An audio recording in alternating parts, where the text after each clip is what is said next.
Some people seem naturally resistant to disease. They are not invisible, not superhuman, just surprisingly resilient. They recover faster. They stay active longer.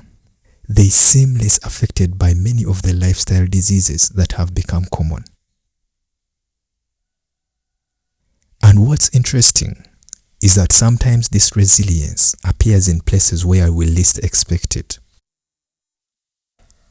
Not because people have access to the best health care, not because they are following the latest wellness trend, but simply because life itself forces certain healthy habits.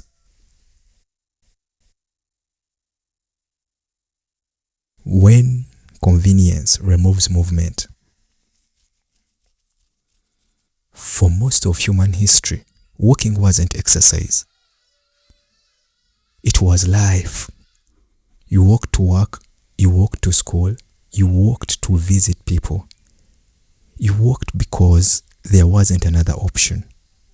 Today, movement has become something we schedule. We drive to a building to walk on a machine, which is perfectly fine now. But it's worth noticing how strange that is.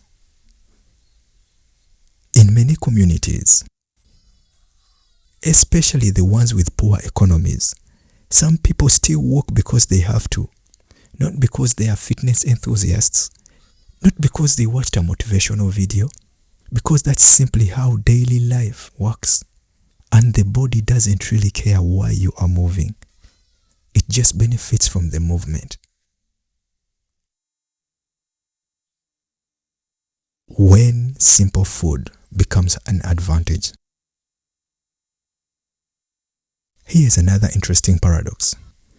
As incomes rise, diets often change, and not always for the better. Suddenly, foods that were once occasionally treats become daily habits. Fast food, sugary drinks, highly processed snacks, and so on. In many places, especially the poor communities, these foods are still associated with status. They are seen as modern, convenient, a sign that you are doing well. But biologically, the body often prefers what our grandparents considered ordinary. Beans, vegetables, fresh foods, traditional meals. It's ironic. Sometimes the food people are trying hardest to move away from is the very food that protects them. When entertainment replaces relationships. One of the biggest changes in modern life isn't food, it's attention. A generation ago, there was no television, no internet, no smartphone. What did people do? They talked. They sat outside, visited neighbors, played games, shared stories, spent time together.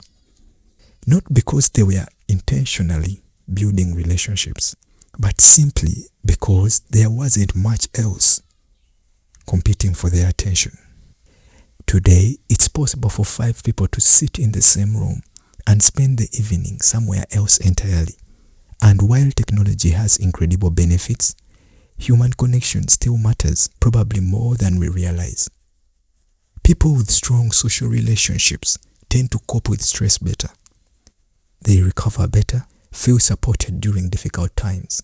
The body notices loneliness and it notices connection too. The money trap that is rarely talked about. One of the strangest things about wealth is that every problem it solves creates a new choice. When you don't have a car, you walk. When you have a car, you choose whether to walk. When fast food is expensive or a luxury like in some communities, healthy eating happens naturally. When everything is affordable, healthy eating becomes a decision. When entertainment is limited, relationships happen automatically. When entertainment is endless, relationships require intention. This is why abundance can sometimes create health challenges.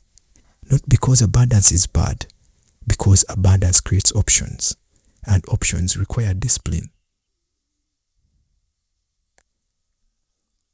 what we can learn without becoming poor. This is where the conversation often goes wrong.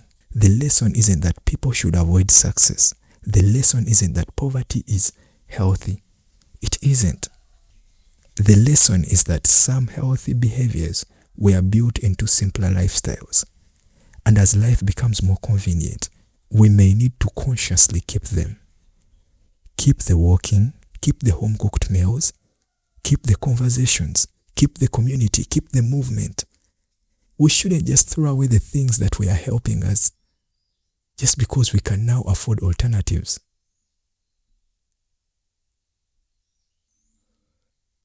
Maybe disease resistance isn't just about what we add. Maybe it's also about what we don't remove. The movement we used to get naturally, the food we used to eat naturally, the relationships we used to build naturally, the rest we used to take naturally. Sometimes the healthiest parts of life aren't hidden in expensive solutions. They are hidden in ordinary habits that modern comfort quietly convinced us we no longer needed.